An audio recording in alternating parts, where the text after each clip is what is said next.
Welcome back in. Well, we've made it through the 4th of July travel blitz and the usual gas price hike, but what's in store for the rest of summer? Patrick De Haan with GasBuddy is with us this afternoon for a bit of a breakdown. Thanks for joining us today. Thanks for having me. Absolutely, yeah. So we got through 4th of July. We always see prices kind of high around a holiday because of that demand. But what did we see, and what are we seeing now that the holiday's over?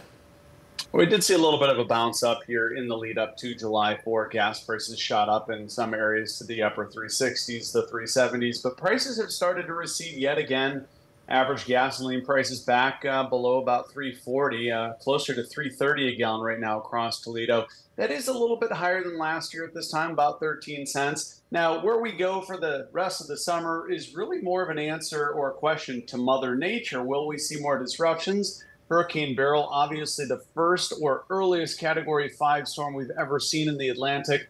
And hurricanes can make a big impact on refineries down in areas like Texas and Louisiana. So if we do see a major hurricane, that could cause prices to shoot up to potentially the upper threes, even $4 if it's a major storm in the Gulf of Mexico. If we're able to dodge a major hurricane, we should see gas prices bouncing around between the low to mid $3 range for much of the rest of the summer, before more meaningful relief arrives later this fall. You know, speaking of Hurricane Beryl, did we see an impact there? Because, you know, through the Gulf and into Texas there where the refineries are. Yeah, thankfully we didn't see much of an impact. And again, that's because Beryl really hit Mexico full steam and fizzled out for Texas. It was a Category 1 storm.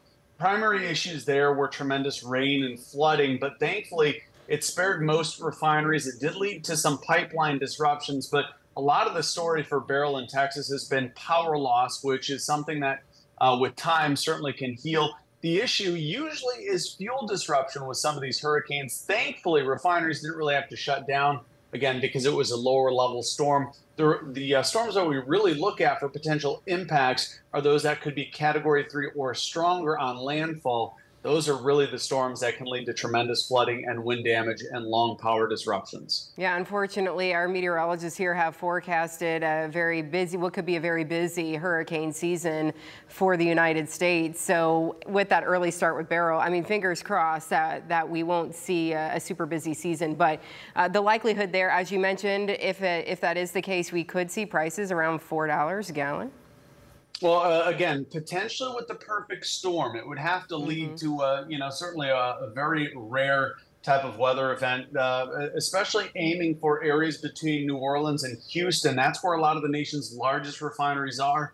Again, if it's a small or lower category storm, it's less of a risk. But if we see a very large area storm that's Category 4 or 5 in those areas, that could lead to significant refinery disruptions and an increase in prices. So I have to highlight here, it's certainly not guaranteed, right? The odds are rather low, but as your weather forecasters and many have pointed to, it's going to be a very active season, and that overall means a higher risk that prices could jump to those levels if we do see that major storm later this summer. So just be prepared for that, but keep our fingers crossed for the best, hopefully there. You mentioned maybe some more relief into the fall. Do we think that this presidential election could have any impact on gas prices? It's not really going to have any impact, and it's certainly policies that could steer the U.S. into a different area over the next 5 to 10 years. That is something that obviously will happen depending on who does win the election. But the election itself is not going to be disruptive at all to gas prices. Gas prices decline every autumn, and that's simply because Americans don't drive as much. They don't use as much gasoline in the cooler weather. It's not like folks in Ohio like to go onto the lake in October and November. And so gasoline demand declines. Keep in mind, we're also about 2 months away from switching back to that cheaper winter blend of gasoline. So typically once we get to mid to late September, we start to see prices trending lower. And by Thanksgiving or Christmas, we could see a lot of stations back below $3 a gallon. And that has everything to do with seasonality and nothing to do with the election. Good to know, because I feel like that always gets tossed out there. But as you mentioned, after that Labor Day, people are pretty much done with their summertime vacations and they're traveling, and also that cheaper blend of fuel for the wintertime as well. So we'll keep an eye on things. Thank you so much for allowing us to check in with you today and get that update. Thanks for having me. Absolutely.